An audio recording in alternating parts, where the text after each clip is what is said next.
Do you know the definition of voice sense? If you don't know, let's explain. Let's learn.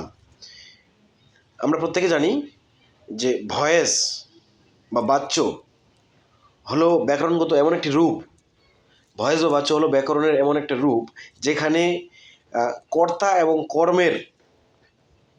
এবং কর্মের সাথে ক্রিয়ার একটা কেমন সম্বন্ধ, কেমন সম্পর্ক, ওকে, অর্থাৎ যার দ্বারা হচ্ছে কি কর্তা ক্রিয়ার সাথে ক্রিয়ার কেমন সম্পর্ক, কেমন রূপ, কেমন সম্পর্ক রয়েছে সেটাকে বোঝাতে ব্যাকরণের যে রূপ আমরা ব্যবহার করি সেটাকে ভয়েস সেন্স বলবো।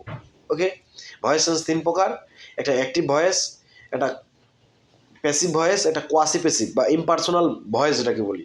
ওকে, অ্যাক্টিভ ভয়েস মিনস হচ্ছে কর্তৃবাচ্য যেটাকে বলি, ঠিক আছে। প্যাসিভ ভয়েস মিনস হচ্ছে কর্মবাচ্য, হ্যাঁ। এবার সক্রিয় বাচ্য বলতে পারো, অ্যাক্টিভ ভয়েসকে সক্রিয় বাক্য বলতে পারো। একটা ইমপার্সোনাল বা কোয়াসি প্যাসিভ যেটাকে বলি কর্তৃকর্মবাচ্য।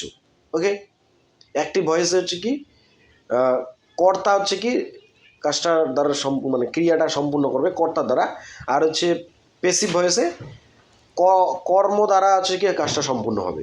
ওকে, এই ছিল আজকের ভিডিওটি। যদি ভালো লাগে অবশ্যই সাবস্ক্রাইব করো, লাইক করো। Okay, take care of yourself, take care of family.